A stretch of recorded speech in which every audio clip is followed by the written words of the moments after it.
setting on my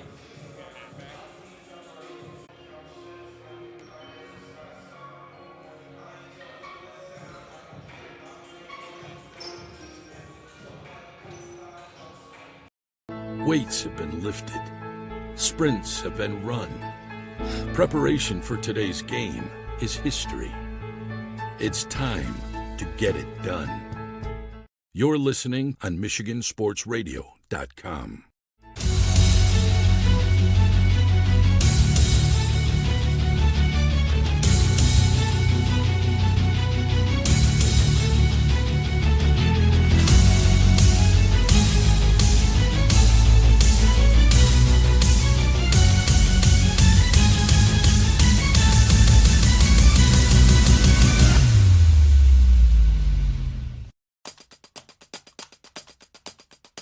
The winter sports season continues as we're now into 2024.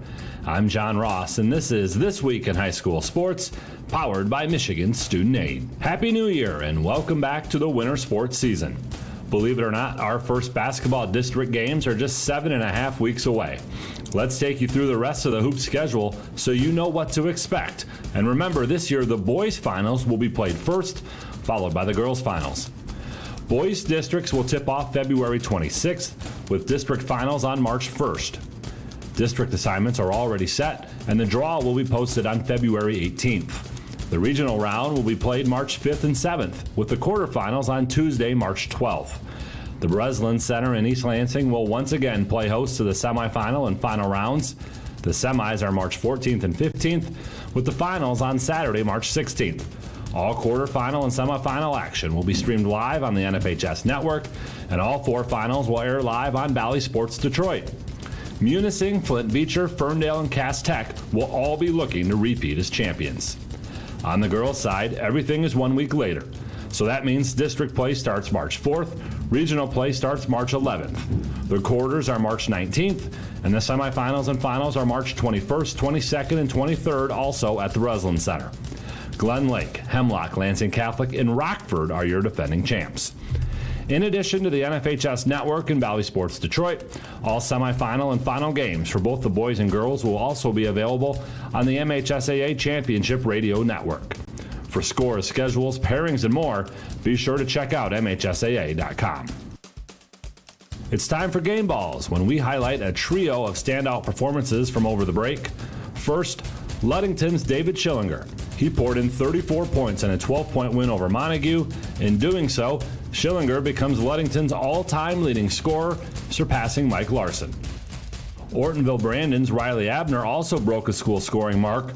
She went into the break with 1,176 points, more than any other hooper, boy or girl, has ever scored for the Blackhawks. And despite dropping a game to Buckley, Benzie Central's Jackson Childers won over 1,000 career points. For high school seniors, the matchup of the year isn't on the field. It's actually online. That's right. When you fill out the FAFSA, the free application for federal student aid, you could also be eligible for thousands of dollars in additional money from the Michigan Achievement Scholarship. Yep, nearly 80% of students who fill out the FAFSA may be eligible.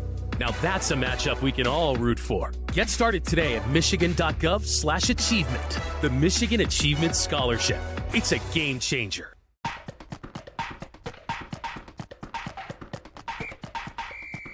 Our weekly Be the Referee feature takes a look at the fine art of officiating with the MHSAA's Director of Officiating Services, Sam Davis. A rule change in high school basketball means there will no longer be 1-and-1 free throws, and team fouls now reset after each quarter, not at the half. Here's how it works. A team will reach the bonus in each quarter once their opponent has committed 5 fouls. That means teams will shoot 2 free throws for all common fouls after the 4th team foul in a quarter. Previously, teams weren't in the bonus until the 7th team foul, and then shot 1-and-1 free throws until the 10th team foul of a half or double bonus was reached. A foul on a 3-point attempt will result in 3 free throws for the shooter and still counts as a team foul. Thanks, Sam. Now more than ever, we need officials. If you're interested, go to the MHSAA website now to register. 7 other winter sports will see their postseason start in February. The ski finals for both boys and girls are February 26th. Team wrestling finals will be February 23rd and 24th in Kalamazoo, with the individual finals March 1st and 2nd at Ford Field. Bowling regionals are February 23rd and 24th, with the finals on March 1st and 2nd, and that's the same weekend as the competitive cheer finals, which will be back at McGurk Arena in Mount Pleasant. The gymnastic finals are March 8th and 9th. The ice hockey finals and Lower Peninsula boys swimming and diving finals are also that weekend. The UP swim and dive finals are on February 17th. Information for all of these tournaments and how to get tickets and more can be found at MHSAA.com. You've been listening to This Week in High School Sports, powered by Michigan Student Aid, a production of the MHSAA Network.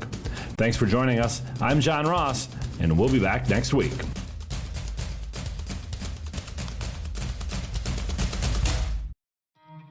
With their intensity, what a move by Wade to the corner, to Young, another one!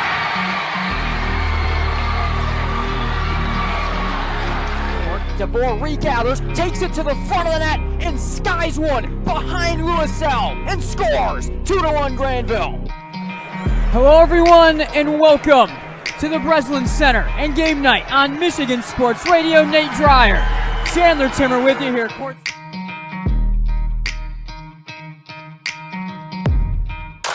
Bob's Ragnaris drives, jams thunderously with two hands again. Cam Ragnaris, he's got 10. Bobo skips the right corner to Watson, catch and shoot three. Splash! Muskegon has taken the lead, 47-46. Justin Watson, another triple. He has 9, 138 in the third, and a big red lead. By Baker, they'll fling it to Steffen. Aldering to the basket. Merritt Aldering cocks it back, jams it. Timeout, Covenant Christian.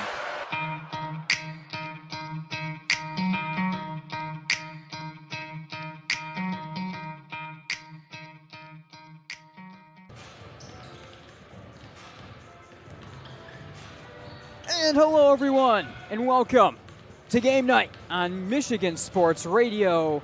And welcome to Vanderslice Gymnasium. Nate Dreyer, Chandler Timmer with you for our first doubleheader of the 23-24 campaign, and also our first game of 24. Happy New Year to everyone, and Vanderslice Gymnasium starting to fill in, starting to get ready to rock and roll a little bit here. Welcome up top at Vanderslice Gym. Nate, Chandler, you know us hopefully by now, and welcome in for the start of the OK Red season, CT. And first off, an exciting night as well for MGN, as we've been working on this for a while, but we've partnered with Grandville High School, and thanks to the athletic department and everyone there, hooked into the Huddle Focus Cam, like similar coverage that we had a week ago at Zeeland for what we had going on at the holiday tournament there. So it'll be similar multi-cam coverage. This is coming for both the fall, or sorry, for the winter, gave it away, as well as the fall going ahead for when we do our Grandville games along with everything else going on. It's going to be a really exciting start to the year with, as we say, the Bulldogs, the biggest games, the best teams. We're going to have all of it. And one note on that, Chandler, as we get this one underway for the Bulldogs, they are also one of the best teams in that to start things. 5-1 on the year for the Bulldogs. They survive Mattawan. We'll talk about that a little bit more in just a second at the Holiday Showcase at Hudsonville. But CT, Jenison coming in 1-6 on the year, new head coach for them. We start with the boys here this evening. Big game for Grandville, a little bit of a get-right game. Coming out off the break, bad game that they played, quite frankly, even with the win. Took the miracle from Cam Ragnaris to win over the break. So a big game for both these teams to try to get right. Jenison looking to steal one, Grandville looking to get back into their rhythm. Yeah, definitely. I think a game that you look forward to is the start of the OK Red schedule. It's one we've been looking forward to now for a while. And a tale of two different openings of the season for both of these teams. In the non-conference for Jenison, a struggle, only one win. Bulldogs very good in the non-conference, just one loss there, and a couple really good games to go along with that. And so kind of that reset point of the season now to where you get to go in conference, and even though for the Wildcats you struggled in the non-conference, you can try to figure some things out as you go against some rival schools. And for Grandville, just kind of trying to carry over what you've been able to do in the first 6 games of the season. All right, we got a lot more still to get to. Do not go anywhere. We're going to step aside, be right back here on Game Night. We are Centennial Securities, an independent firm with a team of committed professionals who strive to exceed our clients' expectations by giving outstanding service, We're proud to be part of our community where we live and work.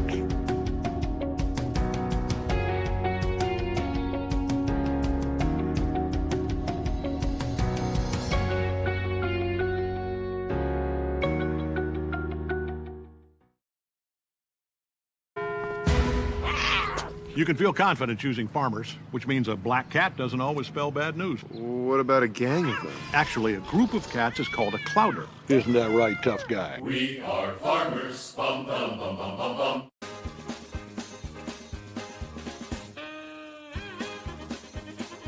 MGN is the driver.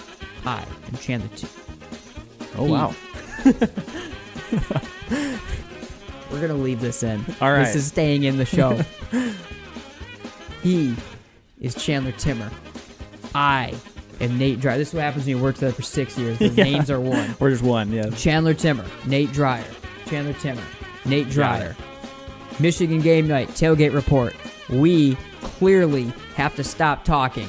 I do at least. I will see you all. I see you too. Friday night, Grandville, Wyoming. I think 6:30. We're on the air for that.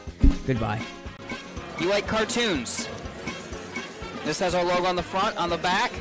The Bulldogs, the biggest games, the best teams. That's our tagline because we do all of that, even though it makes some people mad. So I'm glad to see that after Tuckus came and went, that. Why are you laughing? I don't know. That things are still on track there. God. Jenison.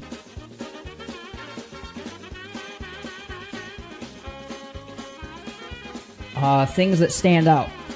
Davison is going to kick everyone's. Bleep that. All right, welcome back, everyone, to the Scott Bates Farmers Insurance Agency pregame show. And he has returned. He's still on the beach. We've been bugging him about it all week long, but Chandler Timmer joins me here on the Bates Agency pregame show. CT, you seem to be doing better than the rest of us. Yeah, I know, it's pretty nice down here. I kind of like covering basketball this way. I'm sure you do. Looking to this moving forward. I can't blame you one bit. All right. Let's talk a little bit more about Forest Hill Central because when you... Waylon Haney just hit a half-court buzzer beater to win the game. At the buzzer, the JV game. Grandville wins 55-52. Rather than just always relying on one player. Yeah, Scott Bates Agency pregame show continues here on game night on Michigan Sports Radio. CT, I think the next thing that you have to mention most notably in this contest is break me every time still. Every single time that happens, it gets me. The winners still go to the Heartland student section last year at the Breslin Center. Those guys win every time. Season. And we'll wrap up our broadcast with the Heinz Orthodontics smile of the game. Grown at that point guard position. Tough backcourt in general. Getting to some of those other pieces that we have out there. After 3 years, it finally almost came down on me. Good catch. I don't know what kid caught that, but that was a good catch. But regardless, a tough back. Do you have any comments on the trolls? No, I mean, I'm with you. You're friends with the trolls? You are a troll? Well, I have troll tendencies potentially when it comes to egging you on, I guess, but... Your flight's at 5 or your... Yeah, the flight out of Panama City is like at 5 and we don't get home till like midnight, so... That sucks. So you're actually... That was a lie. You're not going to be tuning in. Yeah, no, if I'm at the airport at that time, I will be, but I'm likely missing most of it.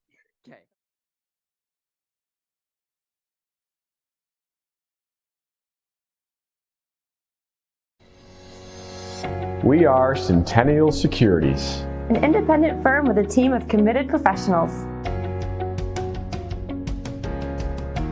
who strive to exceed our clients' expectations by giving outstanding service. We're proud to be part of our community where we live and work.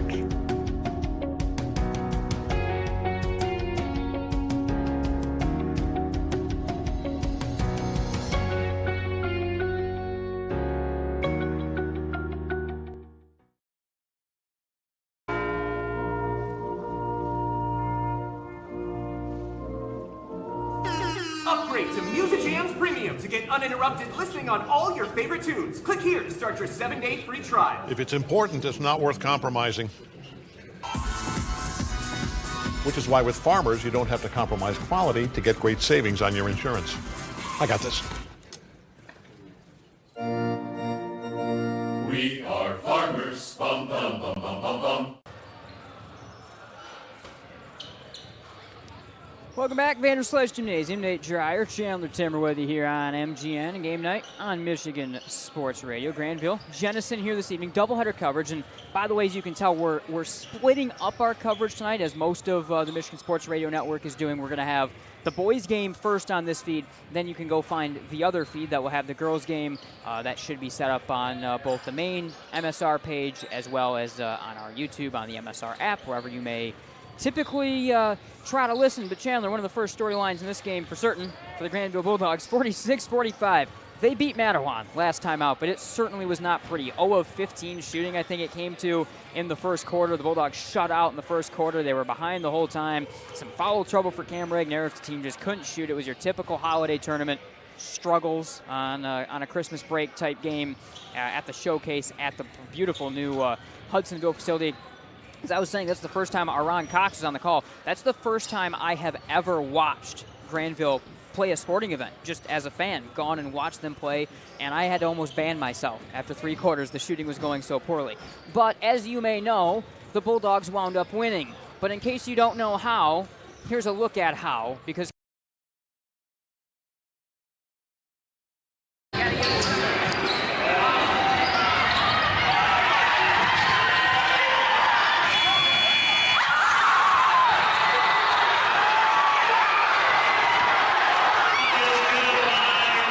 to inbound, looking to go the length of the court.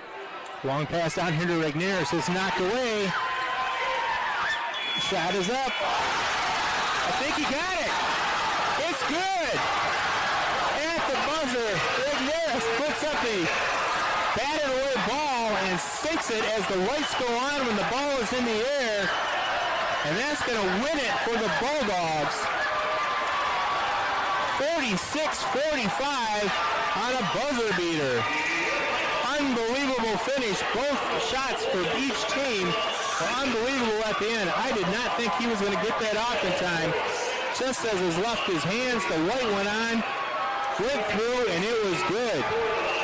46-45. The Bulldogs come away with a win over the Mattawan Wildcats. Hard-fought game, and what a fantastic finish we just had here in this one.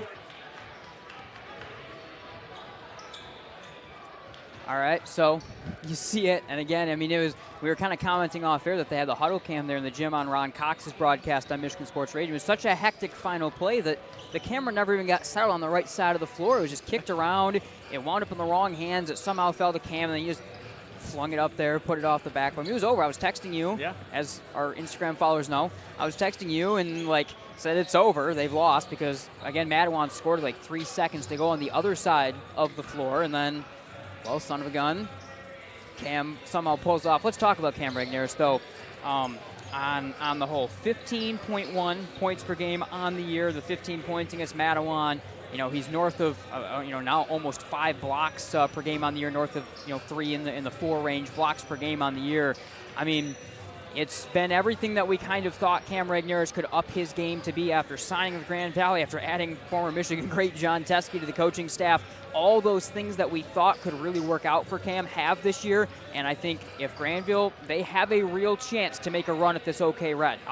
I know how good East Kentwood and Hudsonville and everyone else is. You can, I think, put it out there. This team has a chance to make a run in the red, and it's because of how well Cam Regnerus has played to start this year and will certainly have to continue. Yeah, I think in order for this Grandville team to be a threat in the OK Red, they needed some consistency from Cam Regnerus. Of course, the first couple years, as he's been up on varsity basketball now for multiple, that you've seen the development each offseason, and in this one, I think you've seen some flashes of dominance. Of course, the defense has always been tremendous. The offense has shown in flashes as well, and just trying to find that consistency, and you're seeing that this year in the numbers as you just listed off there.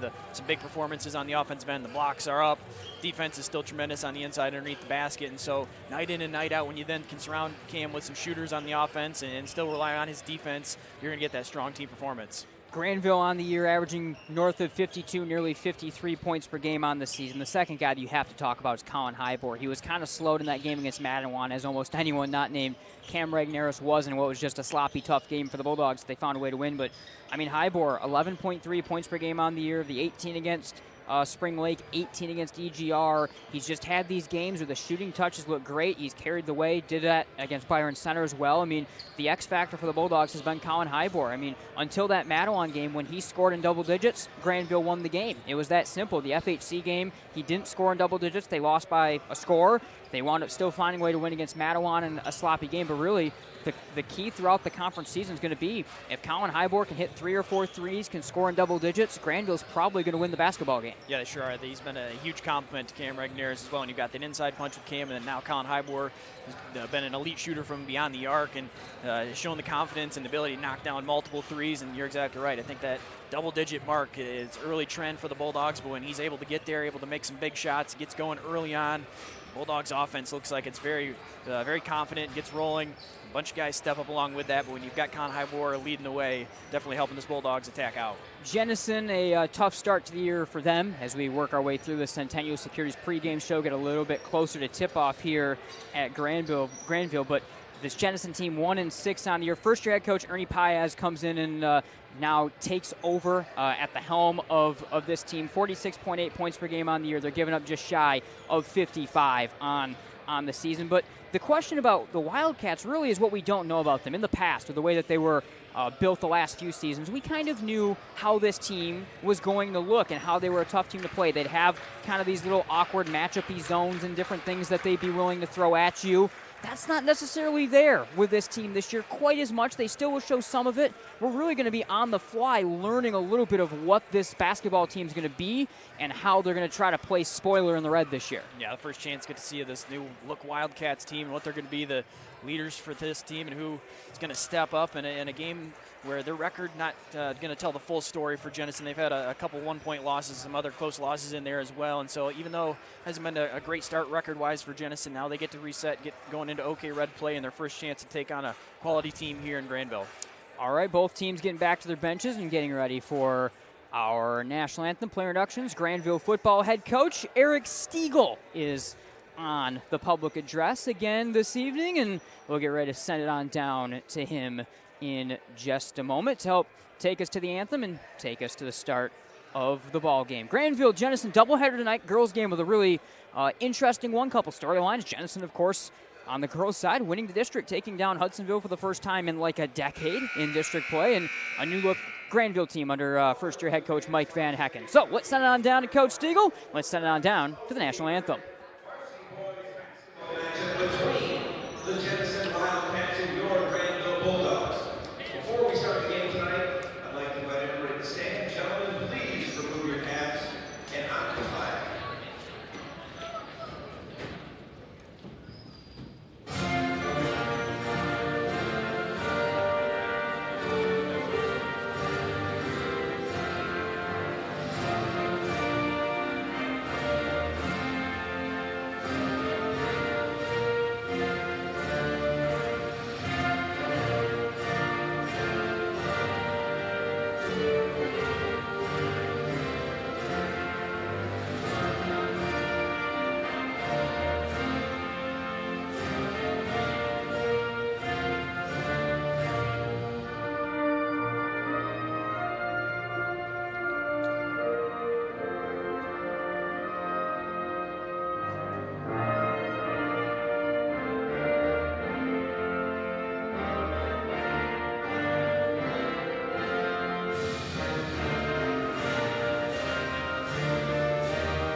junior guard wearing number 5, Kaden Neves.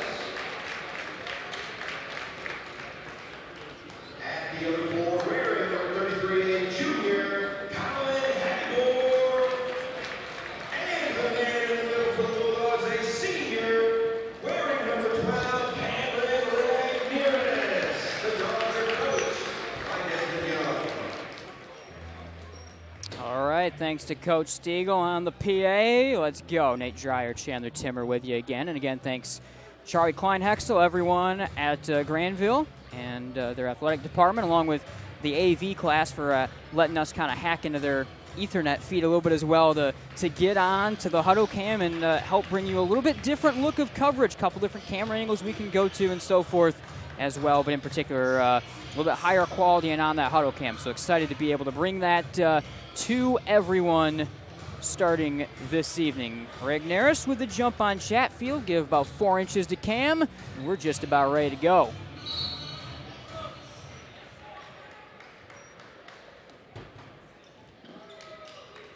And away we go. DeYoung and the Bulldogs with the initial control as we get started up in this ball game.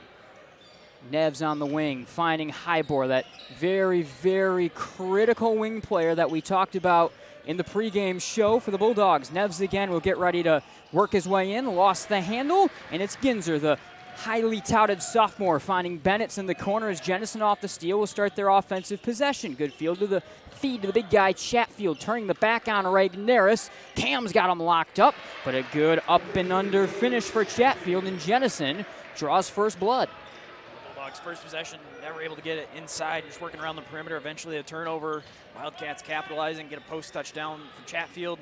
Nice patient move on the block. Regneris grabbed and fouled by Chatfield, his first, as the Bulldogs are able to get it into the big man and looking to get their offense going for the first time.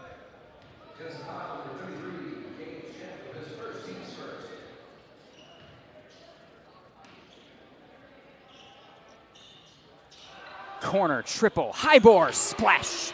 Grandville right back on top as Hybor with a good answer as he's looking to get back in the groove, starting the OK Red season. Hybor just so good in those catch and shoot situations off the inbound there, able to get free, wide open look on the inbound pass, able to hit it. Ginzer stepping around Neves, unable to get the finish, and the Dogs will run back the other way with DeYoung and company.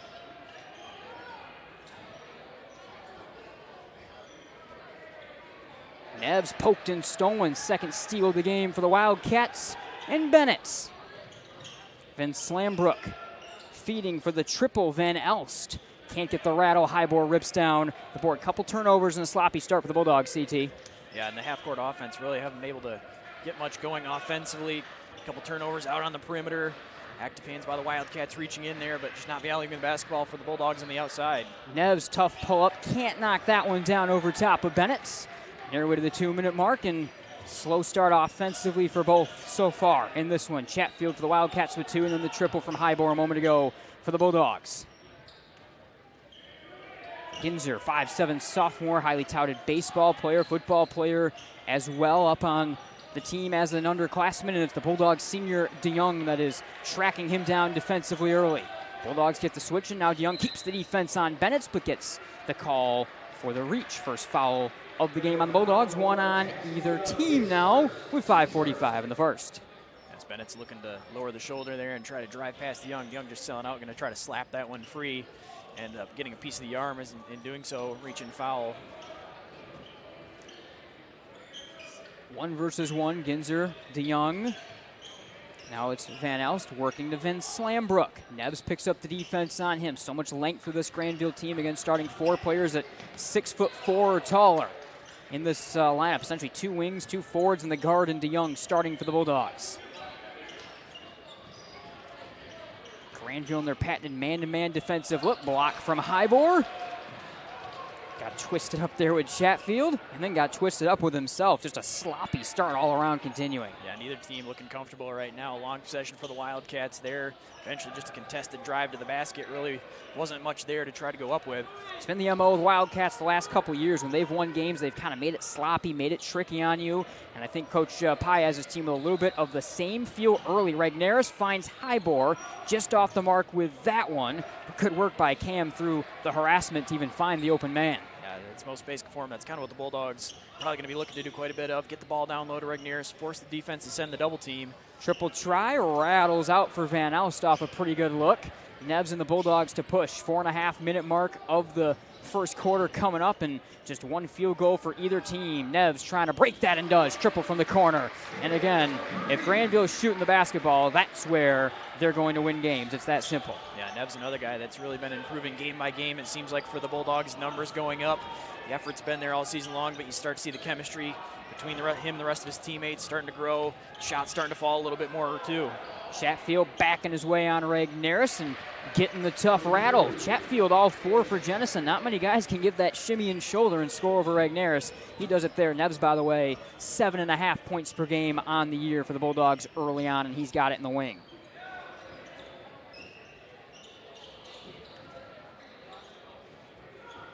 Regnerus trying to get his offense going. Working inside, and Cam gets the lay-in.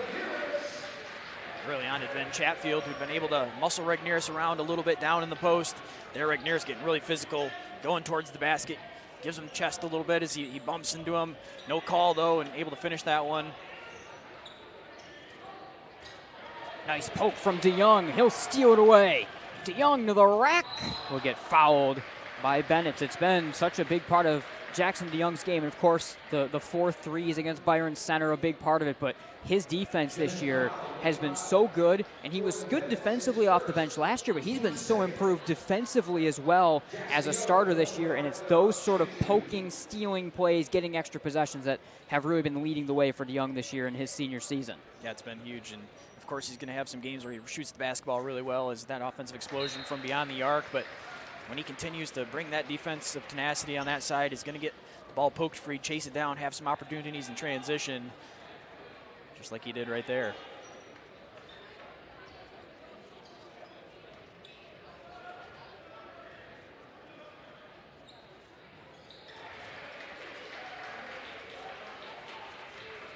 DeYoung able to knock them both down. Good work at the line there. 2 for 2 for the 5'8" senior.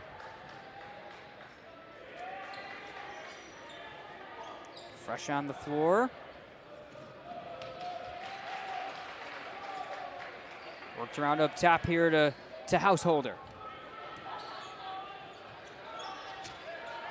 Backing Householder to the rim, cannot score. Tough shot trying to reach around Cam Regnerus there. Hybor to the rack off the Euro, gets the finish. Nice touch in the lane from Hybor, and Grandville starting to find their offensive touch. Yeah, Hybor able to just float there in the air just long enough to adjust his shot. Looked like he was going to kind of be caught in no man's land, but able to get a nice little bounce on that one. Here's Ginzer driving on Wade, the Bulldog freshman, and sophomore versus freshman, and the advantage goes to the 1 year older streaking guard to the basket, but Carter Wade a little bit earlier entering Grandville's rotation right here. 2:20 to go, and a foul on the turn to the basket by Regnerus. That'll be on Householder, the junior. Nevs gets a seat as Vanderhart comes in, and this is kind of the backcourt look for the Bulldogs. Wade, Vanderhart off the bench, both underclassmen. That's going to be very critical, not just to this season, but future seasons. Regnerus to the rack, can't get the touch inside. Great pass on the inbound, put it in a perfect spot. Regnerus able to catch that one. Looked like just might have got blocked just partially on the way up. Regnerus unable to go all the way up with it. Corbin Bennett, senior, spinning through traffic, and it'll go the other way. Great work, Vanderhart finding DeYoung to the basket. No, Vanderhart can't get the follow, but the third chance goes down for Hybor. He's got 7 in the first quarter. Yeah, effort all the way around there from the Bulldogs. Wade diving on the floor, poking it free, giving Grandville a chance. DeYoung able to get a piece of it on a high pass, and then a couple follow-ups at it underneath the basket. Bennett's off his foot, but Wildcats able to settle it down with Ginzer in the wing. The big guy, Householder, back to Ginzer. 14-6 lead for the Dogs in the OK Red opener. First touch for Andersma, the junior forward. Householder. Ginzer around the screen. Wade stays with him. Quick trigger triple no. Regnerus the board in the race. Cam Regnerus all the way to the basket. Dumping pass, offensive foul. Will go on Regnerus and go the other way. Regnerus trying to lead the break there, going all the way down the court. Bennett's, though, able to get down the floor and beat him, get set just in time as he recognized Regnerus going to probably try to go to the right side and dish it off at the last second. Jenison timeout on the floor. We'll take one as well. Be right back here on Game Night. The 76 Diner and Truck Stop would like to invite you and your families to come and check out their diner. With locations in both Byron Center and Coopersville, they're a great place to stop before or after the game. They have a wide variety of menu choices to feed all the kids. They serve breakfast hot all day, and they're able to accommodate all of your large group needs. Their full menu is available for takeout orders, and they have online ordering at 76truckstopdiner.com. The thing and get the, it's in. All right, welcome back. Nate Dreyer, Chandler Timmer. 1:11 to go in the first, 14-6 ball game. You can stay out there.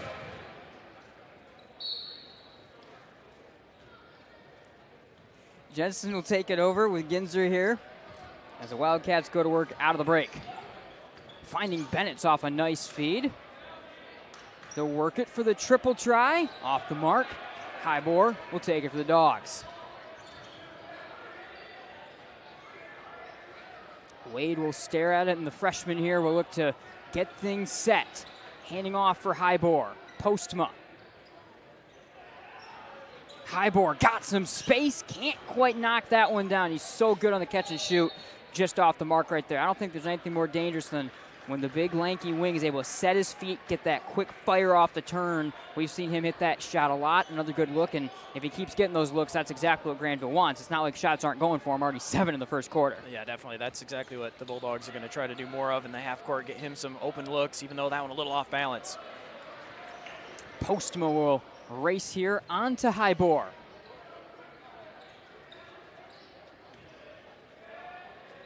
Hybor jabbing towards the basket, clutches and one. Tough finish and a chance for one more at the line. Best start of any game of the year so far for Hybor. He's got 9 here in the first quarter, can go double digits in the first. Yeah, that was the number we talked about in the pregame show, getting to double digits, doing so early potentially here in the first quarter for Hybor. Again, on the drive to the basket now, we've seen him do that a couple different times. The timing of that release, it looks like he's going to go up, gets the defender in the air, and actually holds onto it for another split second. Almost shoots that as he's going back down to the ground. So 3-point play completed, 10 points for Hybor. Snip will check in for the Wildcats as they'll get their final possession of the first quarter in right here. Nice feed stolen away by Postma. He'll heave it. That looked good most of the way, just won't go. End of one. Really good start for the Bulldogs. They lead at 16-7 after the first. Be right back here from Grandville.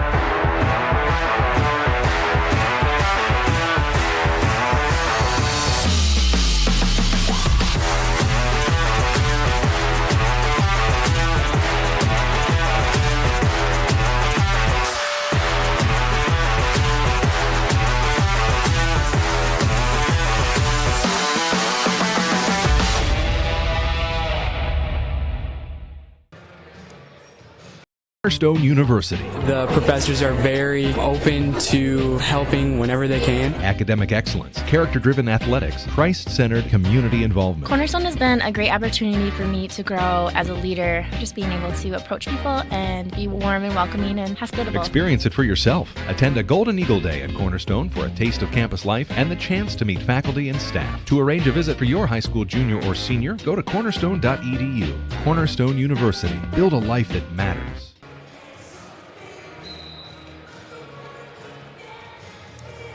Second quarter from Grandville on deck. Nate Dreyer, Chandler Timmer with you here on Game Night on Michigan Sports Radio. 17-6.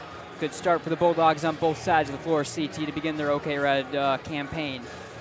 Yeah, the Bulldogs Defensively, just a couple post-ups from the Wildcats in Chatfield early on. They got 4 of their 6 points, but for the most part, really locking down, forcing some deep shots from beyond the arc, some really contested drives to the rim as well, and defense looking like a strong unit out there in the first quarter. Householder, defended by Landon Terry, who will get some minutes to start. Offensive foul on Householder. That'll be his second. First on the team. The Bulldogs will take it back over. Neves and Sorokin out there as well for the Dogs. Vanderhart, Postma staying out there. So a change look, and again, a little bit different rotation in this one for Coach Young so far. Racing Sorokin with the basketball all the way to the basket. Reacher, no. A second chance for Neves is good.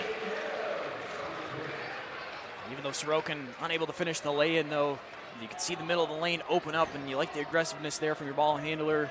Take an opportunity when he sees one. Neves there also recognizing the shot a little bit short and able to get the putback. Nice active hands from Vanderhart, pokes it away. And right now for Grandville, Cam Regneris on the bench, just 2 points. And the rest of the team doing a lot of the offensive work without needing to solely rely on their big man. And that certainly is something that Coach Young likes to see, you would have to think. Ginzer versus Postma, who's got some nice defense on him right here. Snip, the senior guard, handing off for Bennett. Taking it in on Sorokin. That's a really, really tough finish from the Jenison senior. Yeah, first points for Bennett. He's been trying to get downhill a couple different times. Hasn't had much success, but they're able to time it up right and get an open shot.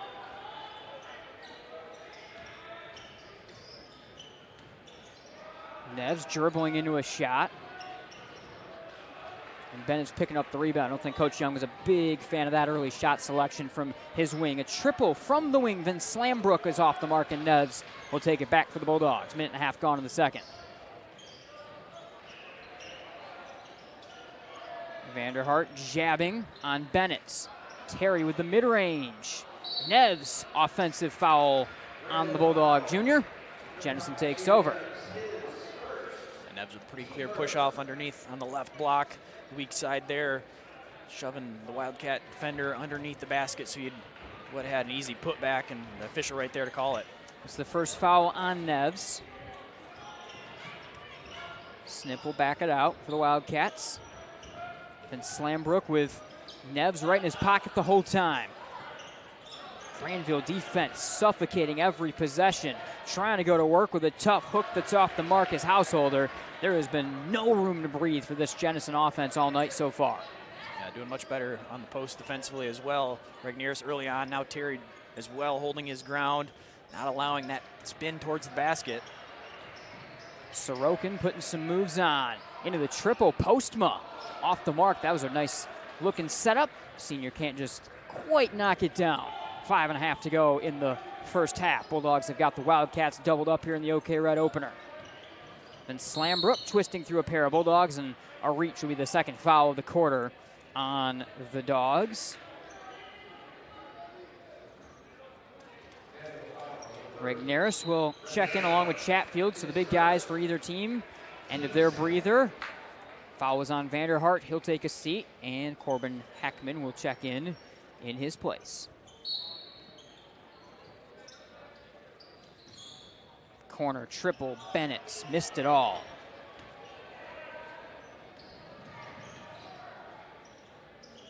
Neves trying to get into it, able to get into it with a triple there.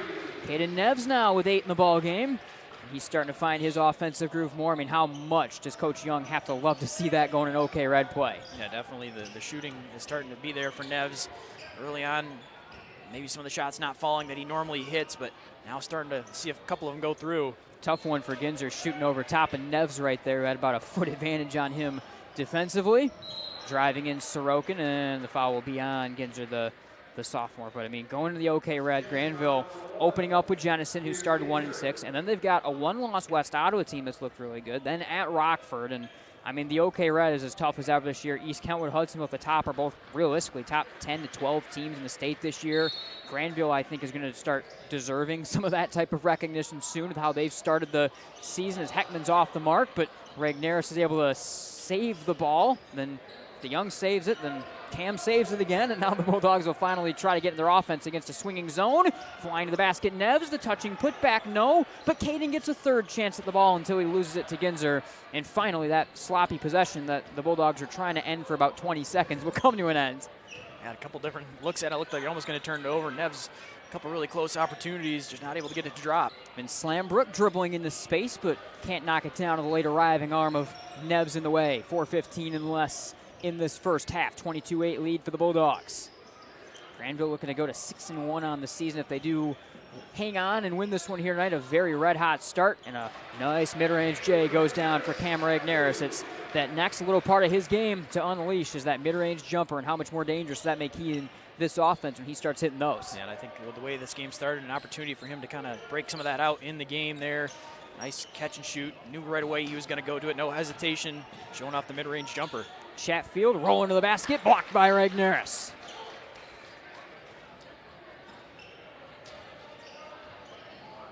Drive, leaner, Heckman running the floor into points for Heckman, and he's on the board for the first time.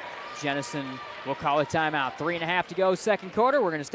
It's a beautiful time of year, but for many, it is also the beginning of allergy season, which means lots of sneezing, itchy, watery eyes, runny nose, constant drainage, or ear pressure. These are all allergy symptoms we regularly treat. Don't let your allergy stop you from enjoying what you love to do outdoors. We have several ear, nose, throat, and allergy specialists ready to see you. Find us online at MichiganENTallergy.com. We look forward to helping you enjoy the outdoors again.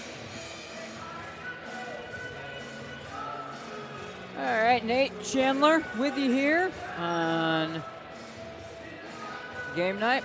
Welcome back up top here. Vanderslice Gymnasium 26-8, seat on the break board.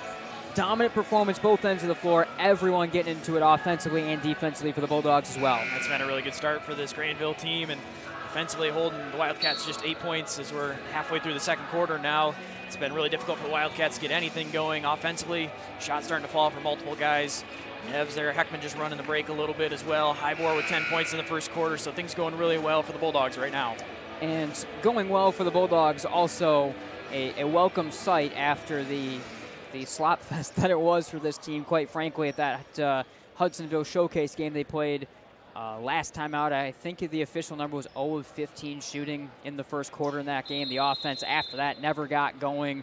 Cam Regneris was in foul trouble. It was just one of those games. I had talked to Coach Young before the game where it's kind of, he said it's one of those kind of Christmas tournament type games where it's like got this brand new beautiful facility just coming out flat, nothing going, can't get out of that, bad rhythm and get into your normal good offensive rhythm or defensive rhythm. And ultimately, Regneris with the buzzer beater able to save them and keep the Bulldogs at one loss rolling into conference play. Just the 1-1 possession loss to a very good Forest Hills Central team. Chatfield backing up Regneris, swatted by Cam.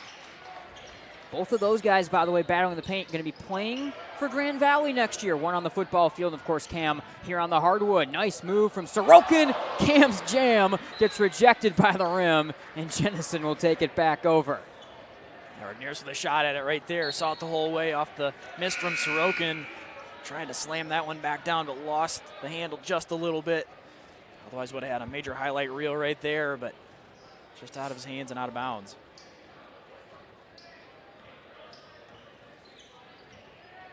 Yeah, shout out a couple Lakers, my alma mater. Doing it up in the post one more time right here. Off the mark for Van Slambrook. High board. Regneris dumping, Heckman turning, races to his own rebound over top of Harris, who's out there for the first time tonight. It'll be Harris matched up defensively on Heckman. Nice no-looker to Regneris. I mean, that's what makes Heckman so dangerous and just so different, is he really is a point forward and he can get going in those sort of passing lane plays. He'll pick up a foul, the third on the team right here. But, I mean, Heckman working at the block, finding Regneris on the drive, finding guys at the perimeter when he draws a little bit of interior defensive pressure. Just one more of the elements of this Grandville offense has been changing, been finding its groove, and that's one of the looks I think we'll be seeing more of. Yeah, he's definitely a guy that can do a lot of different things for the Bulldogs, and there you've seen him handle the basketball on the break and go in transition, able to handle the basketball. Also has great vision as a passer, working inside there. Seeing Regniers cut towards the basket. Carter Wade back out there, Bulldog freshman. Had a solid performance, 6 points last time out in that game against Mattawan. He was on the floor in some of the big moments down the stretch as well. So certainly he started his freshman campaign a little late.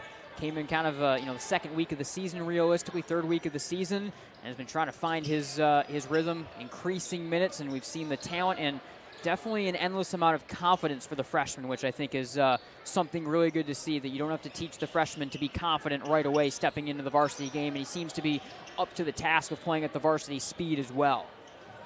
Here's Bennett triggering over top of Hybor. And Grandville will take it with a minute 22 in the half. Another long possession for the Wildcats there, eventually settling for the three and have yet to hit from beyond the arc on the night. It's been a tough night for the Wildcats all around, but again, just really trying to work it down low, trying to figure out something, lane to try to attack, and nothing there. The Bulldogs defense has it all covered right now. Nev's back on the floor, so pretty much for Grandville the starting unit, but with Wade, the freshman, instead of the senior DeYoung right here. Jenison to a little bit of a zone look, and they'll shoot over top of it with Hybor. Low driver, can't get it to go. Nev's trying to chase, gets tangled up, and will commit the foul. Fourth on the team as he got tripped up there with Pierce Ginzer. Bulldogs right away able to get the open three against that zone. Hybor pretty clean look at it, just a little bit strong. Second foul on Nevs. Vanderhart will check in for Nevs.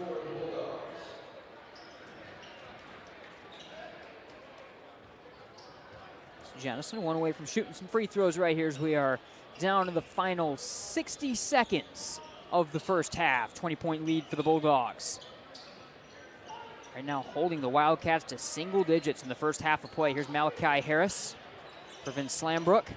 No looking to the basket, and right on cue gets him in double digits. Nice little look-off move from Van Slambrook for his first points of the game. Timeout from Coach Young with 41 seconds in the half. We'll stay with you here as Coach Young wants to get something cleaned up from his team, but they allow into double digits there. But defensively, a Jenison team scoring 46 points per game on the year, so obviously they aren't a runaway offensive threat, but this has been a Grandville team, of course, holding them well below what their season average would even be. This has been probably the finest and most suffocating defensive performance of the year out of the Bulldogs. Yeah, and it's been a big response to a game that they were a bit sluggish in against Mattawan, showing the quick turnaround right away, is recognizing the importance as they get into the OK Red here of starting fast. You can't have some slow starts in those games. You're going to have games like that where it's just a bit of a struggle, and it's important to learn from that, and to still get a win is big. But I think showing much better resolve here today in the way that they came out, able to get the offense going. Defense has looked great from the start. And so important as well that you get wins in games like this in the OK Red early. If you get a chance to bank a win against a team that you probably, quote-unquote, should beat, or that's under a first-year head coach and rebuilding, you got to win it this year in the Red, because I think the winner in the OK Red might have 2 to 3 losses. I don't think that's out of bounds to say. So banking wins early in the season when you're supposed to win games going to be super, super critical. Drive from Hybor is swatted, but he's fouled. And Colin Hybor will go to the line for a couple right here for the Bulldogs. 13 foul on the Wildcats. And they get Malachi Harris for that call, the senior forward. Hybor 10 points in the first quarter. Haven't seen him score in the second quarter as of yet. He now has. Hasn't really been as much of a focal point of the offense here in the second quarter. Get some other guys involved for Grandville, but I think Hybor, what really is going to make opposing teams nervous is if he can start to attack the basket like that off the dribble, it's really going to complete his offensive game. 20-point lead back on for the Bulldogs. Here's Ginzer up top with 25 seconds. Whew. It's a tough move right there to take through the foul. And that foul on Wade will send Ginzer to the line.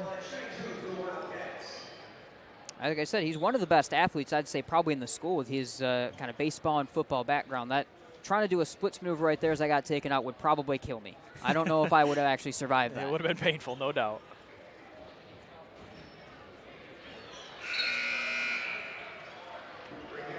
I am a well-known hyper athlete, though. That's why I decided to start calling sports at the age of 14 instead of playing them. I got kicked out of high school basketball because I was just too good. That's what they said. That's why they okay. they wouldn't let me play. I was too good to make I was too good to make the team at Hamilton. Too athletic in the tryouts. That's what they said. I've heard that one before. It'll go back the other way here with the with the Bulldogs. That one missed it all for DeYoung. Bennett's with 9.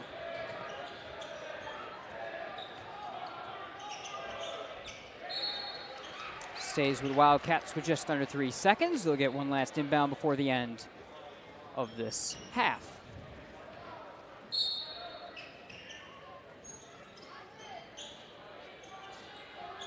Corbin Bennett jacks it over top of Hybor. We'll go to the half, 30-11 at the break. All Grandville in the first half for sure. In this one, CT, your first thoughts as we transition into our Farmers Insurance halftime show. Complete performance, both ends of the floor for Grandville. They score above their season average, but in particular, that defense just giving up 11 in the first half. Yeah, all the things you want to see to start off conference play. Defense locking in from the start, holding the Wildcats to single digits nearly entire the first half. Offensively, some big performances. Hybor with 12, but multiple contributors scoring the basketball up and down. Able to go pretty deep into your rotation as well. It's always a plus for the Bulldogs, and really solid first half all around. All right, 30-11. Grand.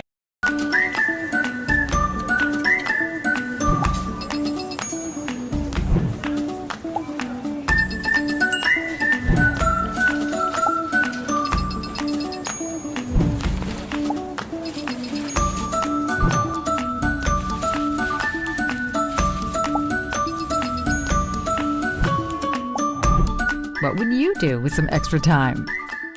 Shop Fastlane today. Somebody once said life moves pretty fast, and that's exactly how we like it. Want to build something? Great. Start businesses, build bridges, raise a whole city. Future in fighting crime? Want to save lives? Do it all here. But you've got to go forward fast. Because today is now, and tomorrow is soon. And to get ahead of the game, you got to get ahead of your time. This is your future, so take it and move all of us forward. Are you looking for a new career? Aetna Supply is hiring. Aetna Supply is Michigan's #1 plumber wholesaler, servicing local customers for over 50 years. They offer great benefits, a 401k with company match, quarterly bonuses, and no Sundays. Once again, check them out at aetnasupply.com/careers or click on their logo on the Michigan Sports Radio homepage. Have you recently collided with a deer or been caught in an unfortunate accident? Don't worry, Car Center Collision and Glass is your trusted partner to bring your vehicle back to life. With convenient branches in Cedar Springs, Burton Heights, Alpine, and Big Rapids, we're right around the corner to provide expert assistance. From collision repairs to mechanical fixes, we're your one-stop solution for all your car needs. Check us out at carcentermi.com.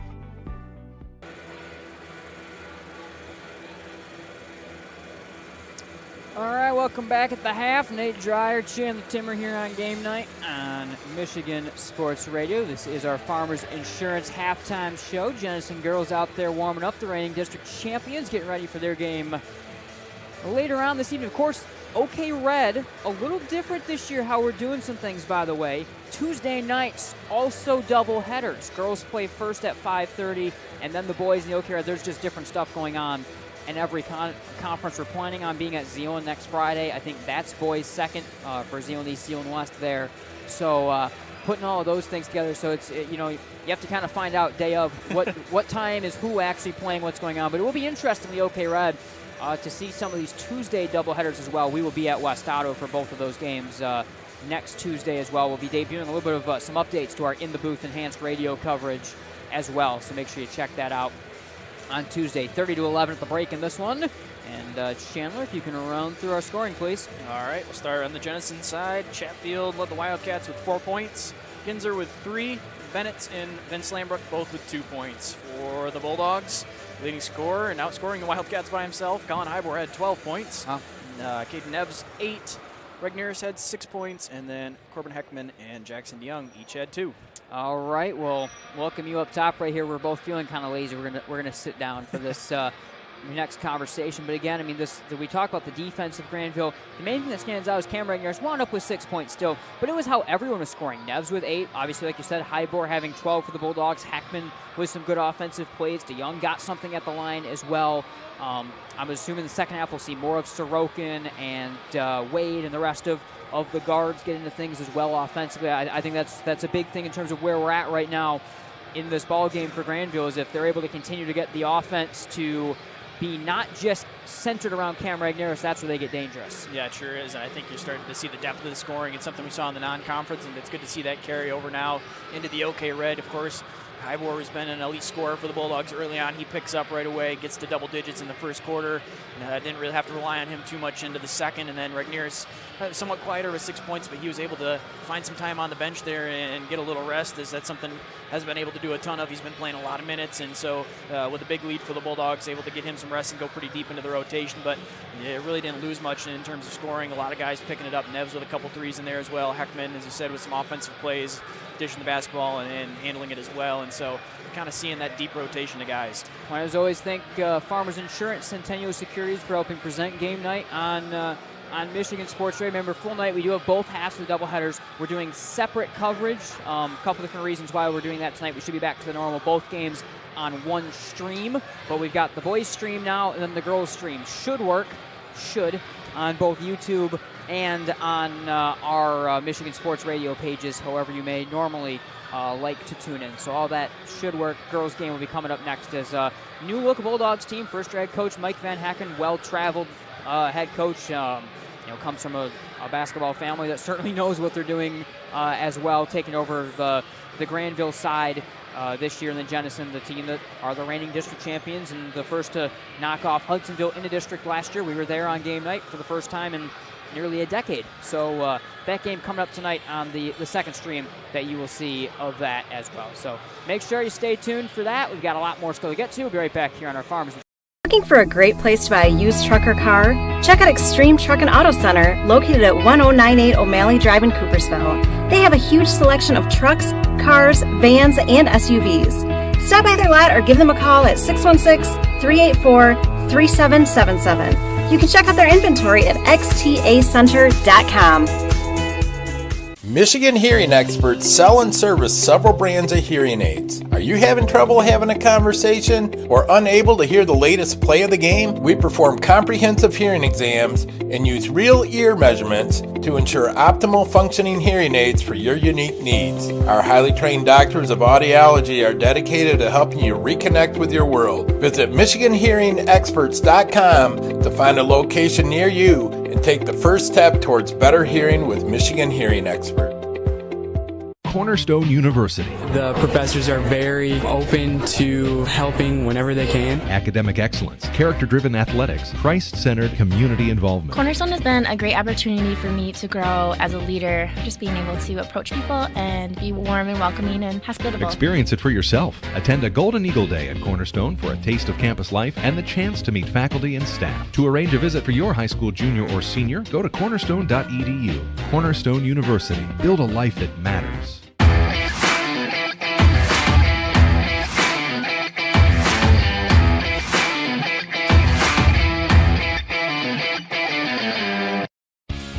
The Grand Rapids Sports Hall of Fame celebrates the city's rich sports history by honoring prominent West Michigan athletes and those who have contributed greatly to sports on a local, state, or national level. A class is elected each year and then honored at an induction ceremony in the fall. They also prevent annual events in support of West Michigan athletics, and they raise funds to support local youth organizations and charities. Follow them on Facebook or check out the pictures and biographies of all 181 inductees at grshof.com. All right, welcome back to Grandville. Nate Dreyer, Chandler Timmer here at Vanderslice Gymnasium. First doubleheader of the season on game night, and 5-1 Bulldogs up big over the 1-6 Wildcats at the break, 30-11 at the half in this one. Colin Hybor with 12, leading all scorers in this one, but also Neves with 8, 6 for Cam Regnerus, the leading scorer for Wildcats. Gage Chatfield, who does not have quite as much. He's sitting at 4 through the first half of play in this one. So second half CT, I mean, Coach Paez for Jenison, it's a long road to hoe back. What are some of the things you think they're going to work on to at least clean up their game a little bit in the second half? Yeah, I think, offensively it's going to require a full team effort, and really they've been trying to do kind of a lot of one-on-one stuff and trying to take it over that way, and it really has not worked both inside or outside for the Wildcats. And so got a couple guys that can handle the basketball and work together. I think got some shooters as well in Ginzer and Bennett and Slambrook in there as well. And so if they can kind of draw some sets up offensively, get some sort of attack figured out here. They've got guys that can hit some shots, but just this kind of little static offensively and unable to work off the ball. I think defensively maybe you'll see them mix it up a little bit. You saw that 2-3 zone shown there late in the first half. We'll see if that's something they're maybe workshopping a little bit here in the second half, and see if that doesn't provide some results for the Wildcats. That was a classic trick of kind of the last coaching staff at Jenison. Was a lot of the zone looks and different things. And I mean, notably they won a couple more games last year with a really experienced team, but they managed to slop some games up. They kept it close to a lot of teams. They notably came back from a big deficit to nearly take down Hudsonville. They wound up taking a game. They were down by double digits, down to a one-possession game in the district semifinals last year over the Hudsonville team that became the eventual district champion. So, certainly those are the sort of things that we'll look to them to try to do. Lineups that open the ball game will open our second half as well. Fresh 8 on the board.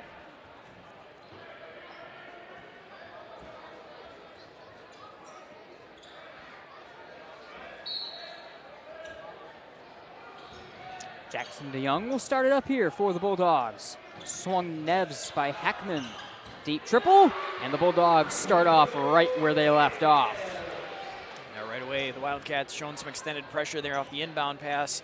Going to really maybe try to turn up the tempo of this game, but the Bulldogs able to break it and get an open 3 for Neves. 11 points for Neves. Tough pass looking for Chatfield. Will be last touched by Heckman and the Bulldogs.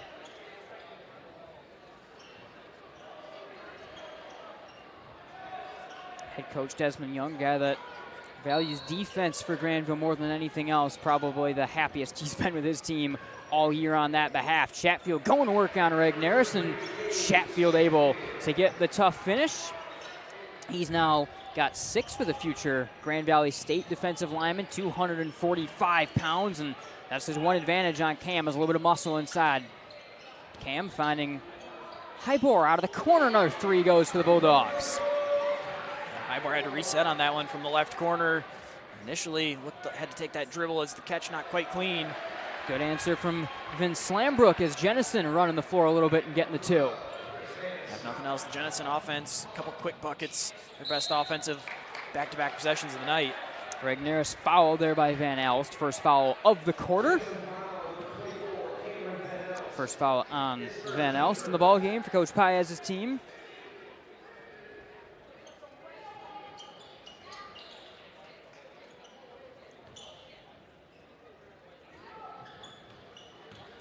Regnerus using some speed, swatted by Vince Slambrook. Over top of Neves, he got a piece of it to block it away. Ginzer races to keep the possession. Out of the corner, Vince Slambrook off the up fake. He'll stay with the Wildcats. Kind of an awkward possession from them that they'll try to reset here. Yeah, Vince Slambrook tried to get downhill a couple times. Blocked initially by Neves, regathered, tried to go again. Hybor able to get a piece of it and knock it free. And Slambrook, nice move, past Neves, but pinned on the backboard by Cam Regnerus. Neves attacking corner, DeYoung with space. Got the triple. 3 threes to open the second half for the Bulldogs. They're stretching it. 5 for Jackson DeYoung. Yeah, the hot shooting from beyond the arc continues into the third quarter. Nice vision from Neves, driving the lane, drawing a couple defenders over, kicking it out for the open 3 in the wing. Hybor just steps out of bounds before he was ready to go for a run. Jenison will keep it. 6:11 to go, 39-15.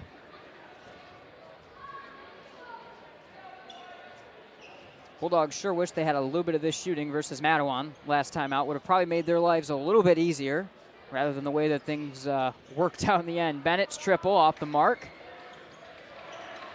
Bennett was almost able to race to his own ball there with the effort trying to get away from Caden Neves. Regnerus peering at the basket with Ginzer all over him. Neves, deep triple. Hybor keeps it. Entry pass, nicely taken away by Van Elst. And the Wildcats will secure it.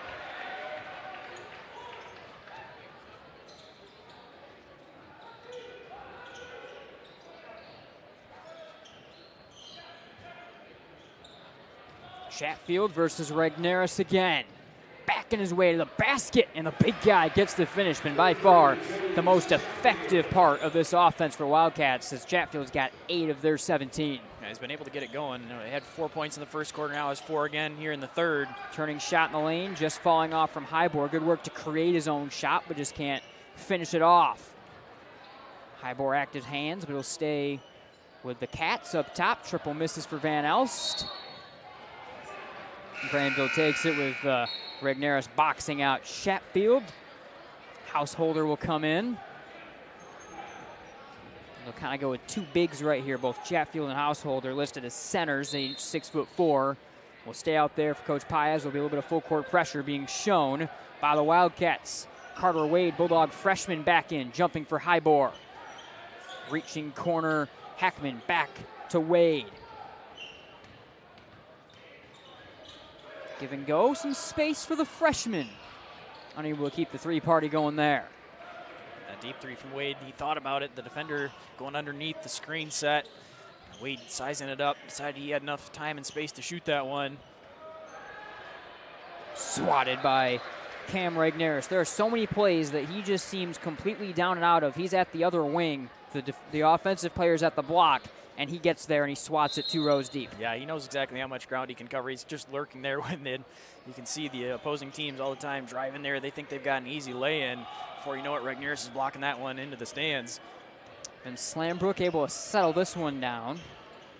Ginzer trying to spin past Wade. Foul on Hackman.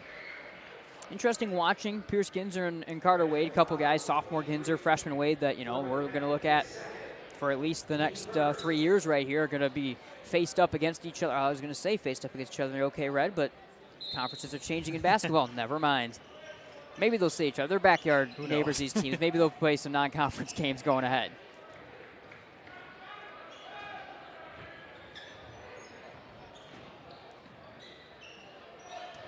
Chatfield, he'll drive on Regnerus, swatted by Cam. And stay with Jenison. Just past the halfway point of the third quarter.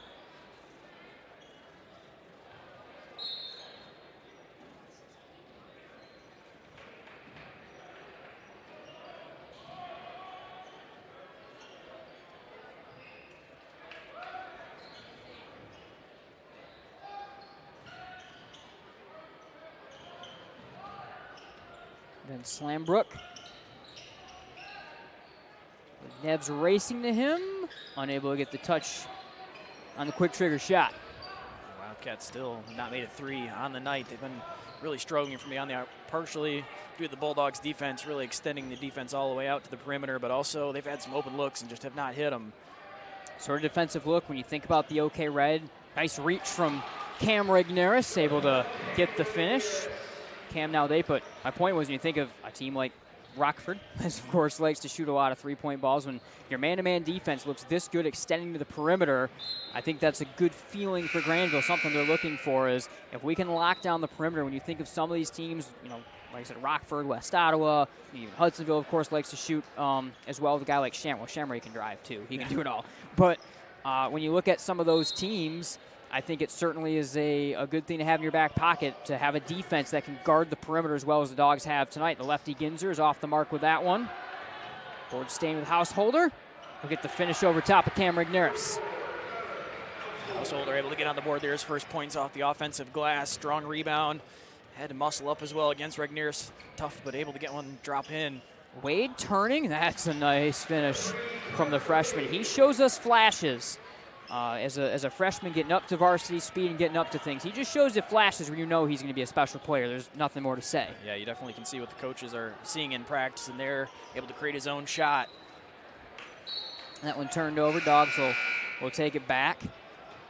Grandville team that, again, you've got some seniors, of course, on this team. Regnerus and Heckman, third-year players as seniors as well, and then DeYoung. But outside of that group, it's a young group. It's a couple of underclassmen as well in Vanderhart and Wade, and then a lot of juniors that have either been up on varsity like Highboard for a couple years or making their first varsity appearance this year. It's an interesting mix for Grandville with a guy like Regnerus, but also so much youth around him and growing into a role this year.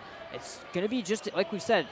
This team is not going to enter their final form until March, quite frankly, and it's going to be fun to watch them as they force another turnover right here. It's been fun to watch. It's been fun even to watch December to now. We've seen how the rotations changed, the defense has changed a little bit. I mean, it's evolved already just getting into conference play. Yeah, it sure has. I think you're already seeing that development. Even after a week ago, the big response, and then you've got multiple guys that can do that. Cam, what is that? Just drive into the basket, and Regnerus gets 2 more on the board. He's in the double digits. I tried to do it earlier, take it coast to coast. That time just went for it and able to lay that one in straight on. Undefendable right there from the Bulldog big guy. He'll and swat it 2 rows deep.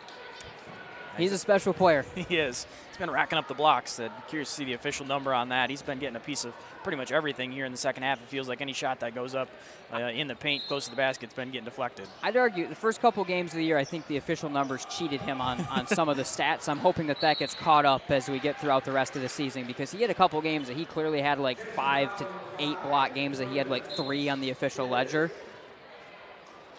Bulldogs going even deeper on the bench here. Ethan Shealy will check in a 49-15 ball game late in the third quarter.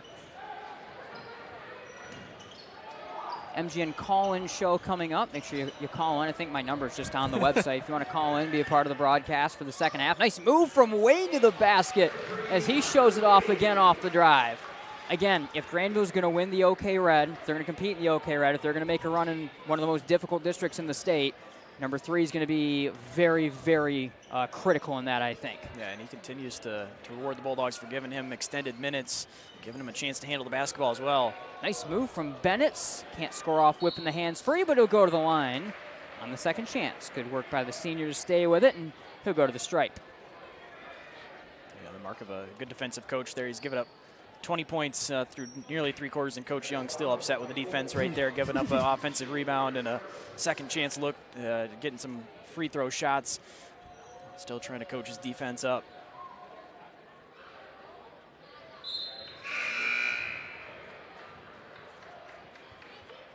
Jenison crossing the 20-point threshold.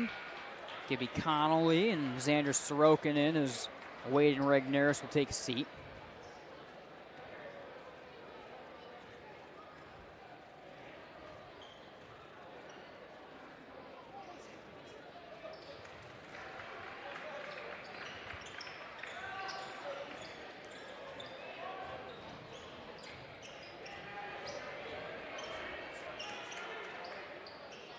Sorokin to Vanderhart. Some space for the sophomore. Out over the top. Vanderhart, one of the guys for the Bulldogs, has been a little bit quieter. He opened so hot. He had 7 off the bench against Unity Christian, 9 off the bench in the first game of the year. He's been a little bit quieter since for the Bulldogs. Just one more of the guys that they'd like to get rolling offensively. I mean, when he's shooting the ball well and he can drive some, a really dangerous player. Malachi Harris off the mark. Back to the point on Vanderhart, kind of the same thing there. Really hot start to the year for him. Minutes have still been there, maybe a little bit lesser, but I think the Bulldogs would like to see his offensive game getting back into things. Boston Postma able to knock down a triple, and the Bulldogs get to 50. Yeah, everyone's starting to knock down some threes as well. Postma, open look from the right corner. Multiple feet of space, able to knock that one down near the end of the third. Foul here as Vince Slambrook gets grabbed by Shealy. Van Elst will come in. Second on Shealy, second on the team in the quarter. 3 or sorry, third on the team in the quarter, 2 on Jenison. 19 seconds to go, third frame, and the Bulldogs by nearly 30.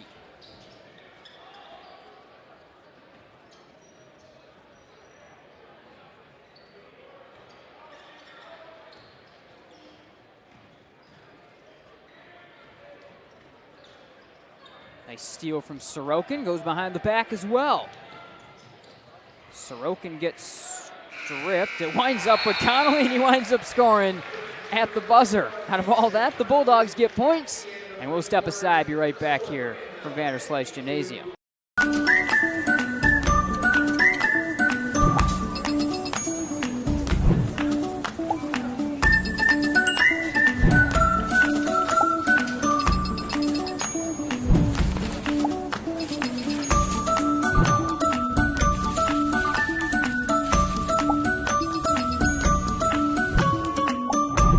What would you do with some extra time?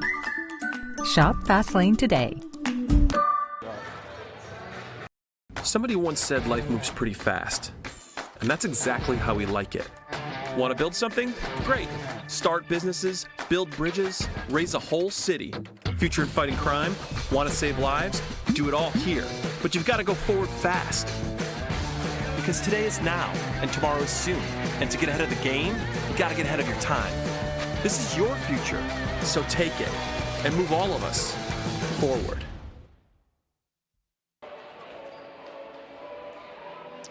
All right, welcome back. Vanderslice Gymnasium, Nate Dreyer, Chandler Timmer. We're back above 52-21. Been all Grandville. Most impressive game of the year for sure for the Bulldogs. Yeah, it sure has. From the start, the Bulldogs defensively really locking down. The offense continues to look really good. Yeah, pretty much any shot that's going up right now, either right before the end of the third quarter, crazy sequence, they almost turn the basketball over, and it ends up being a lay-in for the Bulldogs. That's kind of the way the night has gone for Grandville, and I think now here in the fourth quarter, we'll be able to see them get pretty deep into the rotation as well. All right, we'll get ready to do a little bit of a live on the air tailgate report, a live during a game tailgate report right here. Call in, like I said, with anything you want us to talk about throughout the final quarter in this one is we'll play this one down the stretch thanks to a really solid first 3 quarters from the Bulldogs. Because the first question is I don't see how the Washington Huskies are going to be able to match the gap scheme run game that the Michigan Wolverines bring to the table. Nice move from Bennett, nearly making me sound really stupid as he drives as I'm talking about nothing, and it'll go back the other way with the Bulldogs. There's been a few more driving lanes for the Wildcats in the second half. Really hasn't been much, though. The Bulldogs able to really defend the paint really well. Sorry to get away from your football topic there. That was so dangerous because I wasn't sure what you were going to talk about. I didn't know if you were going to actually keep it serious and keep us, professional, or if what you were going to start talking about. I could have done either there. I was trying to debate in my head. Figured I guess I'll try to keep it on the tracks here for a little while longer. That's the third foul on Sheely. Wildcats and Bennett will start it up here. Reaching Van Els, tough one over top of Sheely, will not go. Boston Postman will run the offense on to Xander Sorokin. And Vanderhart and Sheely off a little bit there, and it'll go back with the Wildcats. Yeah, Sheely trying to make the baseline cut there right as Vanderhart was going to try to dish it to him in the corner, just a little bit not on the same page as Vanderhart. Catching quickly knew he had a teammate there. Corbin Bennett unable to get the touch. Connolly rips down the boards. Good crowd tonight, especially on the Grandville side. You can't see quite as much on the huddle cam, but we're seeing it increasingly. I mean, Coach Young building a program that there's been more energy as Vanderhart knocks down the triple, but there's been more energy, I think, in the crowd and surrounding this Grandville team in the last couple years. And we've seen it all year this year already. I mean, the Byron Center game, of course, the key mark of that, a foul. I think that's going to be the 4th on Sheely, and Ginzer caught it pretty tough right there as well. Yeah, Sheely fighting hard through the screen. Looked like he kind of pushed him down as he was trying to go through, and slamming against the floor pretty hard. Back up to his feet. Looks like he kind of got Ginzer got his shoulder a little caught up there as part of that fall. Gage Chatfield will get set to check in here.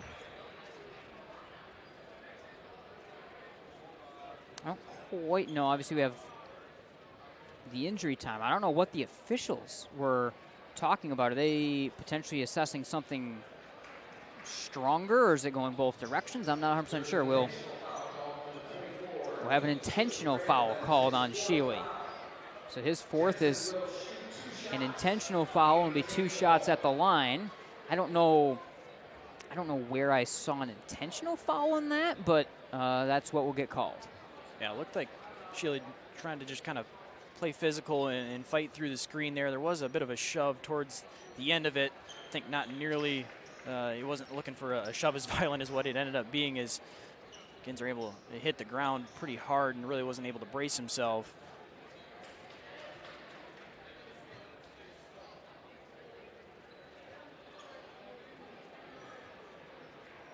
Officials not done sorting something out right here.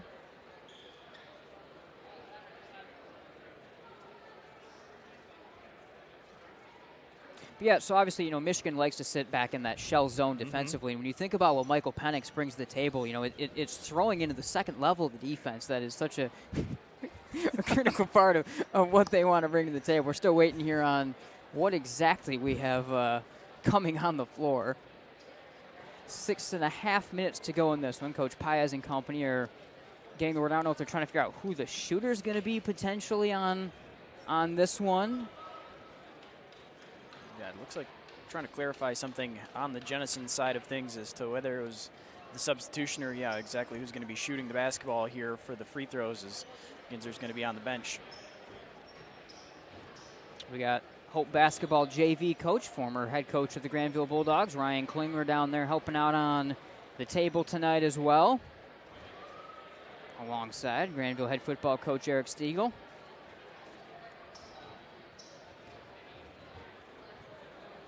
Jordan Snip will be at the line.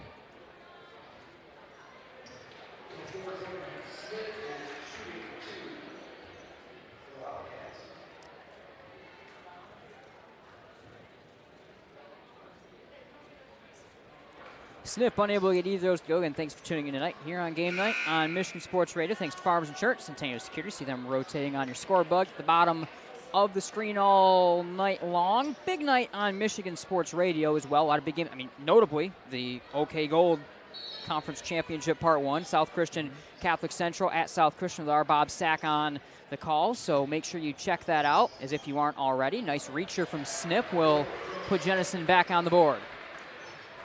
Some of the best offensive team basketball right there from the Wildcats. Able to get a cut to the basket. Nice feed. Snape able to catch and go. Corner Terry swung and stolen away by the Wildcats. Flinging shot.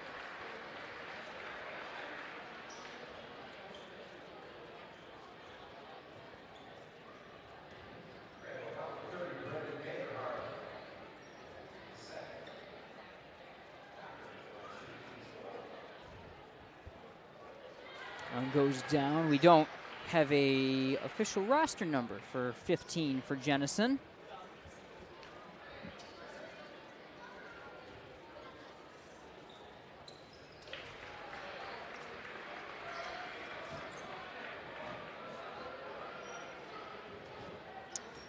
Wildcats will bring a little bit of pressure right here in a 30-point ball game.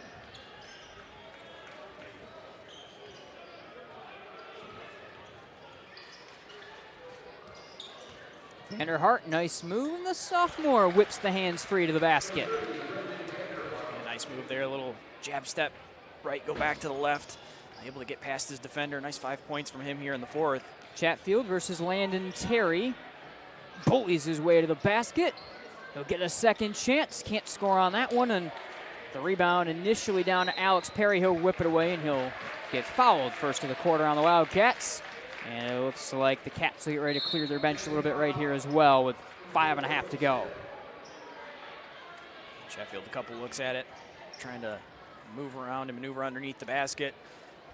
Landon Terry doing his best to try to stand tall defensively. Wasn't able to get a box out. the Bulldogs able to get the basketball after a couple attempts. Foul was the first on Snip. So Grandville looking to go and about to go 1-0 in the really tough OK Red, and the way their schedule works, looking for a couple victories maybe early. West Ottawa, who struggled a year ago, but off to a good start, as that program for the second year for Coach Riddell is starting to look really solid in the early part with some good wins as well. That's where the Bulldogs will be Tuesday. We'll have coverage of that. It'll be radio coverage in that one from West Ottawa. Foul on Landon Terry, but the OK Red, Chandler, we can talk about a little bit down the stretch. It's as tough as the OK Red has been for basketball in a long time. You at the top have got a couple of teams. I think they've got championship or really, really deep March runs in them with East Kentwood and all the talent they have. Christian Humphrey Rembert, who recently reopened his recruitment, and all the great junior guard play they have as well. Chatfield turning, and a good move to bring it back down to 20. And then, of course, Hudsonville, led by Shamray with all the other pieces. Jovan Daniels in the backcourt, and some great play from McFall and company on the wing. They are the start of things. They're the two favorites, but the question is, where does Grandville, Rockford, and the others kind of slip into things? Vanderhart unable to get that one to go. But that's, I think, kind of the big question. We've seen Grandville, we've seen Rockford. We know how good each of those teams are as Chatfield's fouled on the floor. The question is going to come down to, really, where do things fit?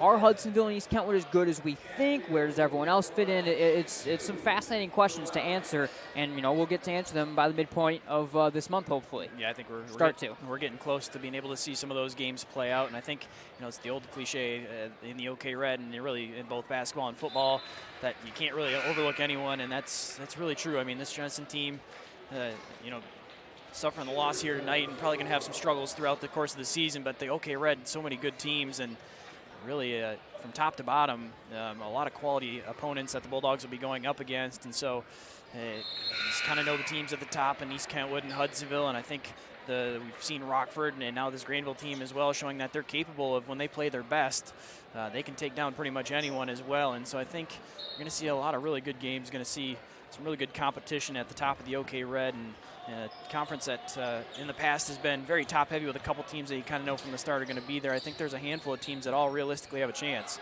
Ethan Sheely off the mark from the corner. Terry unable to save the board. Jenison takes over. We are even at the halfway mark of the final quarter. Let's play it fast, boys.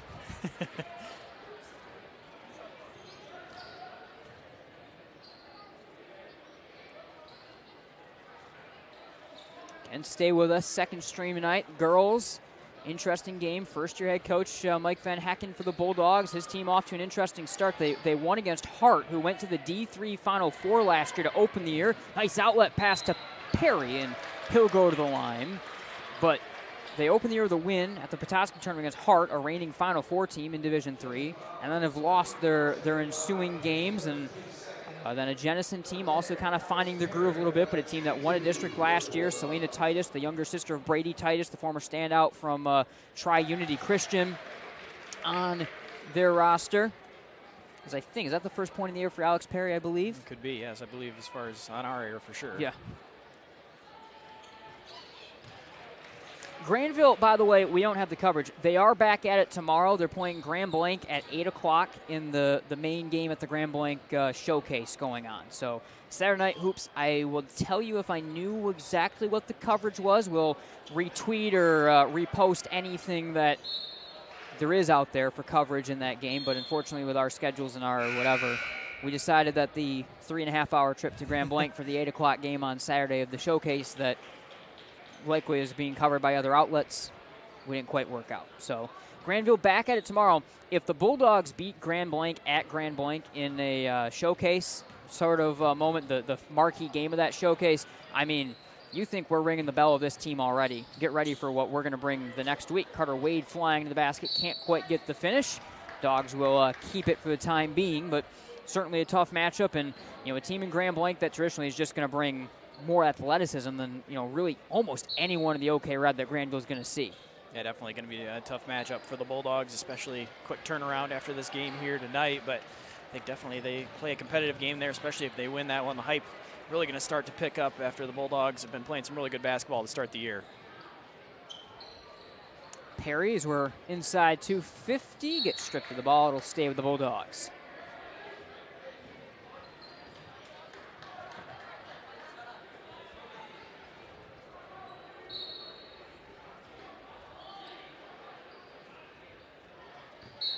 Allen tipped out.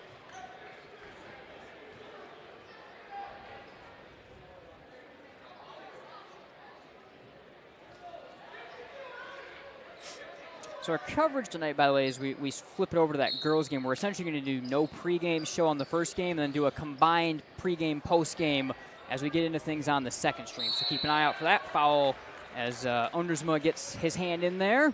He'll be the third on the team. 2:40 to go in the fourth.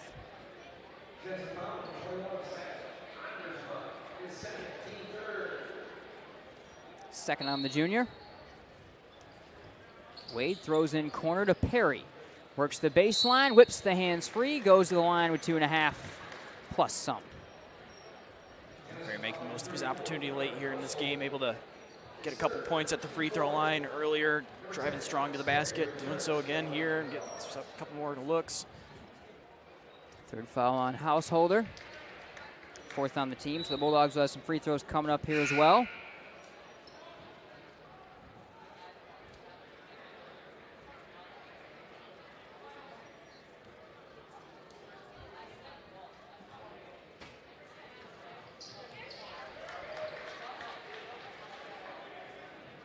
Bulldogs cross the 60-point threshold.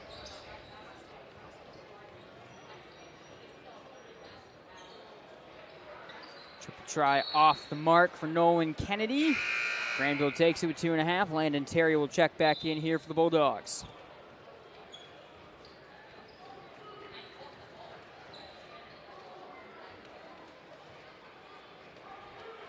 It's going to be 6-1 for Grandville, 1-7 for Jenison.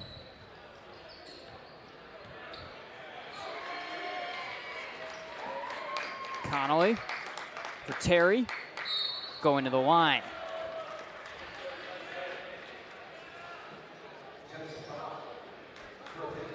Landon Terry looking for his first points, is unable to get on the floor some extended minutes starting in the first quarter.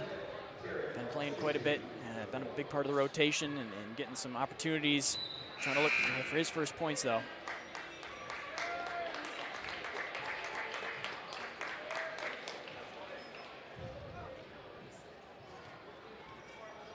Vinny Bergman checks into a bit of an applause.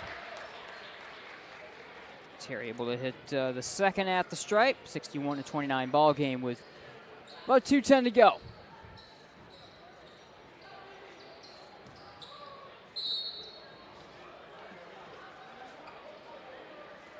Another foul will now send the Wildcats to the line. Both teams in the bonus. It'll be Nolan Kennedy, the junior, at the stripe. 2 minutes exactly on the clock. I like how quickly he just got into that free throw. Means business. Get to the line. He's ready to go.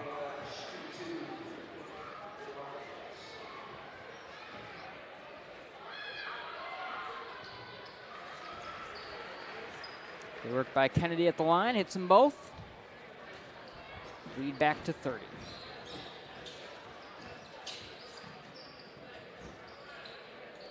Terry for Perry. Back to Terry. And a travel. 144. Terry just a little bit of a bump there as he was going to the right side. He's going to try to turn that one, get a little bit more closer to the backboard and get a lay-in, end up getting bounced and bumped off track just a little bit. Traveled. Foul here on Landon Terry will send Andersma to the line, his third. Ever since I said play it quick, no fouls, boys, we've done the opposite. Maybe this is my chance to get you on air. Do you have a prediction for Monday night? You've been hinting at it a little bit. No, I'm not saying that on okay. air. Maybe that's I'm better not putting anything out into the world on that. Michigan by 10. Okay. I don't know if I like that you're confident. The whole run. I haven't been confident all year. I know, that's what's making me a little nervous. I like running the football. It's well known if you ever watch the Tailgate Report and my love of Grandville football. I like running the football, and I think the West Coast boys are going to see something different. Nice move from Perry to save me.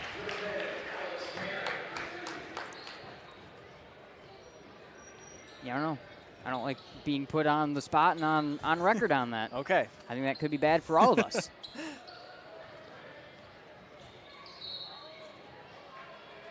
Foul on Perry. We have some more time to think on it now. So yeah, I know.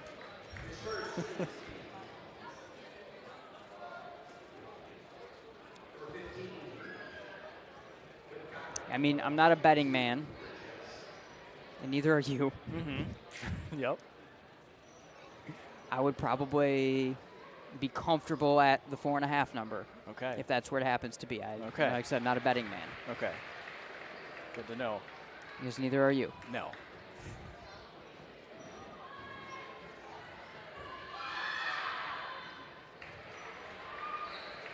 $63-34 inside the final minute. Grandville getting ready to go 6-1 on the campaign. Drive, rising, scoring. Good work right there from Vanderhart.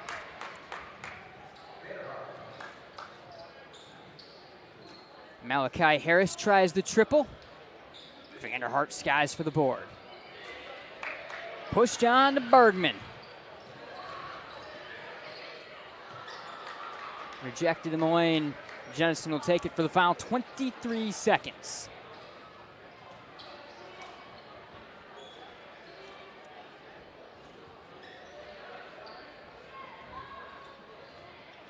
Drive from Kennedy is bottled off the foot of Landon Terry. 8 seconds to go. We'll stay where we are.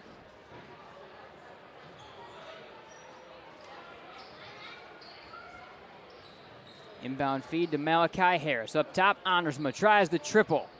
Off the mark with 3. Board to Connolly. That'll do it.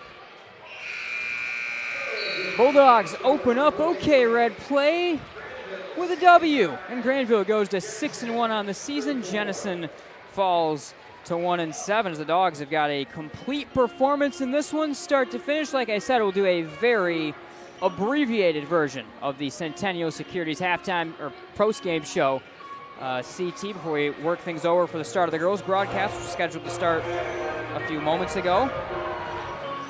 I'll send it on over to you. Kind of your first thoughts on this one. Wrapping up again, complete performance start to finish from the Bulldogs. Yeah, really good game all around from the Bulldogs defensively. Really from the start, getting the Wildcats uncomfortable offensively. They didn't allow a three-point shot in the entire night. The offense got multiple double-digit scorers. Saw a lot of scoring. Pretty much a lot of the guys that were out on the floor able to get on the score sheet, and just a really good game for the Bulldogs to start the OK Red play. All right, don't go anywhere. We're going to step aside now, end this stream, but wherever you're watching on YouTube or on MichiganSportsRadio.com, we'll be right back at it in a couple minutes here as we'll start up our girls stream and get ready for the second half of this evening's doubleheader. Grandville the winner, 6-1 on the year as Coach Young's team goes to 1-0 in the OK Red and picks up a big win to start the OK Red season.